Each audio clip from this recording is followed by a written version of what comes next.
And I kind of forgot that one of the biggest things that meditation helps me with is it helps me become the observer of my life and business instead of getting caught up in all the things. Do you know what I'm talking about? So, for example, when I'm actually meditating consistently, the things that would normally make my blood pressure just soar and make me just feel like I don't know, like I feel like I could just drop dead sometimes from stress from my business.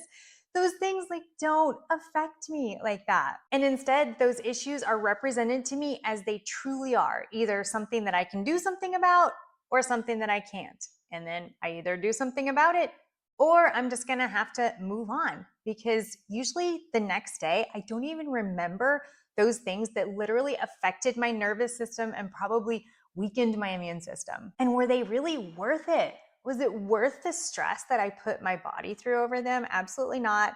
And even if it's not something that will be forgotten in a day, usually the next week it's forgotten, or definitely the next year or 5 years or even 10 years. Can you remember the things that 10 years ago just freaked you out and you thought you would never ever recover? And then here you are 10 years later, just maybe a completely different person. I feel like I'm a different person every year. I love that quote that if you're not embarrassed of who you were last year, you're not growing fast enough. I'm embarrassed of the YouTube videos I made last week. So I'm like 5 videos behind on my publishing, and I'm like, I don't even want to post those videos I made last week. They're not near as good as the videos I'm making now, which I don't know if that's true or not, but I always feel that way about my work. The biggest roadblock to me for meditating is I thought I had to do it for like so long. And right now, when I sit and I meditate, I just move through a few steps of my meditation where I ground and then I soar and then I connect to the heart. Let me know if you want to know more about that or what that means, but that's what's feeling good to me now. And then the Silva Method meditation, I do that every night, and my aura ring says that I fall asleep really quick, and I swear it's because of the Silva Method. But I don't do like the long Silva Method. I do like short. It's less than a minute. I just do a couple of the steps.